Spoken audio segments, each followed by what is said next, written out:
Assalamualaikum warahmatullahi wabarakatuh. My name is Ainunuha binti Norzabidi.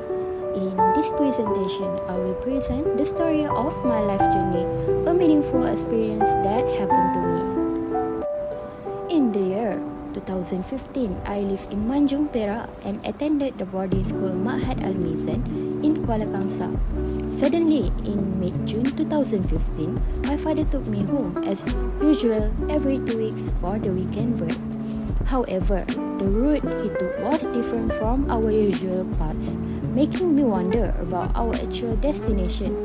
Then my father explained that my mother, who is also a teacher, had been transferred to Kedah.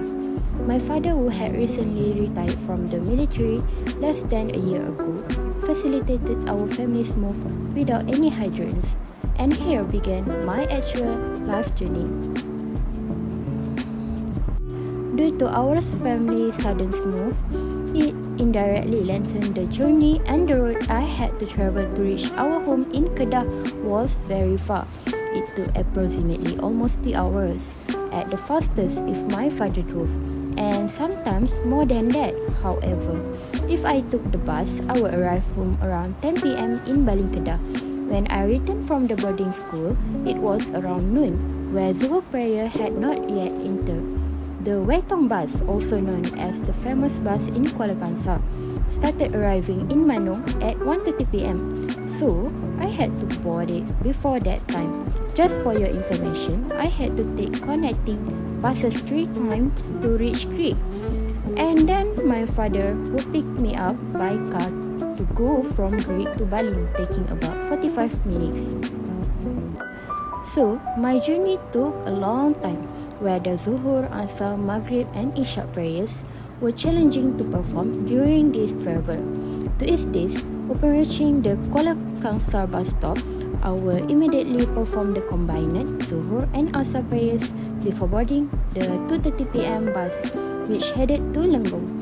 If there were no problems, this bus will arrive by 4:30 p.m.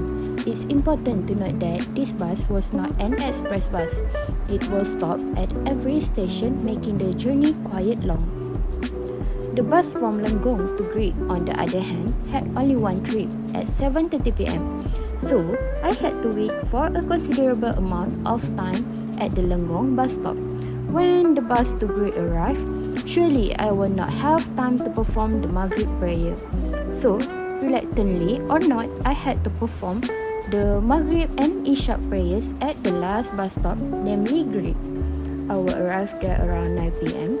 and while waiting for my father, I used that time to perform the combined Maghrib and Isha prayers before heading to my home in Baling. Next is my situation is related to Maxim 15, which is Al-Mashaqqatu Tajlibu At-Taysir, which means hardship begets facility. In this maxim, an obligation to do prayer Zuhur, Asar, Maghrib and Isha is reduced for me. The permissibility of combining and shortening prayers, Jama' and Qasar, during travel is related to this Qawa'id Fiqhiyah. This principle allows for certain concession in Islamic law to accommodate ease and convenience for individuals, especially in situations like travels where performing regular prayers might become challenging due to journey's demands. And here a Quranic verses which form the legal basis for this maxim. A'udzu billahi minasyaitonir rajim. Yuridullahu bikumul yusra wa la yuridu bikumul usra.